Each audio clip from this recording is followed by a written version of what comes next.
একদিকে ইসরায়েল, অন্যদিকে আমেরিকার চোখ রাঙানি। এই উত্তপ্ত পরিস্থিতির মধ্যে ইরান নিল এমন এক পদক্ষেপ যা বদলে দিতে পারে পুরো অঞ্চলের ভারসাম্য। ইরানের সর্বোচ্চ নেতা আয়াতুল্লাহ আলী খামেনি দেশটির ক্ষেপণাস্ত্র কর্মসূচির উপর আরোপিত সকল সীমাবদ্ধতা তুলে নিয়েছেন বলে দাবি করেছেন একজন জ্যেষ্ঠ সংসদ সদস্য।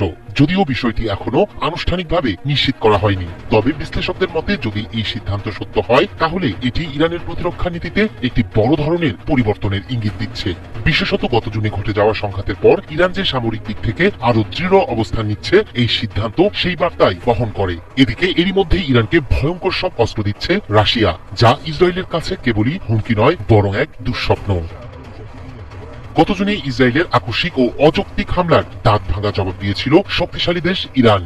দেশটির ইসলামিক রিভলিউশনারি গার্ড বাহিনী আইআরজিসি নিজেদের তৈরি রাডার, জ্যামিং প্রযুক্তি ও এন্টি এয়ারক্রাফট অস্ত্র দিয়ে ইসরায়েলের শত শত ড্রোন ধ্বংস করে দিয়েছিল। তবু যুদ্ধ শেষে ইরান বুঝে যায় আধুনিক যুদ্ধ বিমান ও উন্নত রাডার নেটওয়ার্ক ছাড়া আকাশের শ্রেষ্ঠত্ব অর্জন করা কঠিন। তাই শুরু হয় সেই প্রস্তুতি, আর সেই প্রস্তুতির অংশ হিসেবে দেশটির ক্ষেপণাস্ত্র কর্মসূচির উপর আরোপিত সকল সীমাবদ্ধতা তুলে নিয়েছেন ইরানের সর্বোচ্চ নেতা আয়াতুল্লাহ আলী খামেনি। ইরানের সংসদের জাতীয় নিরাপত্তা কমিটির সদস্য আহমেদ বসায়েক আরদেস্তানি স্থানীয় সংবাদ মাধ্যমকে জানান, ইরান তার ক্ষেপণাস্ত্র কর্মসূচিকে উন্নত করেছে এবং ভবিষ্যতেও প্রয়োজন অনুযায়ী আরো উন্নত করবে। তিনি জানান, এর আগে সর্বোচ্চ নেতা খামেনি ক্ষেপণাস্ত্রের পাল্লা 2200 কিলোমিটার সীমাবদ্ধ রাখার নির্দেশ দিয়েছিলেন, তবে এখন সেই সীমাবদ্ধতা আর থাকছে না। আরদেস্তানি বলেন, তেহরান এখন ক্ষেপণাস্ত্রের পাল্লার কোনো নির্দিষ্ট সীমা মানবে না, কারণ এটি তাদের সামরিক শক্তির অন্যতম প্রধান উপাদান। তার ভাষায়, তেহরান নিজের নিরাপত্তা ও প্রতিরক্ষা চাহিদা অনুযায়ী সিদ্ধান্ত নেবে, কোনো বাহিরের চাপের ভিত্তিতে নয়।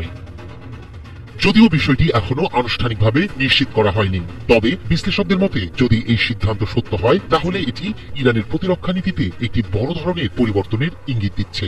বিশেষত গত জুনে ঘটে যাওয়া সংঘাতের পর তেহরান যে সামরিক দিক থেকে আরো দৃঢ় অবস্থান নিচ্ছে, এই সিদ্ধান্ত সেই বার্তাই বহন করে।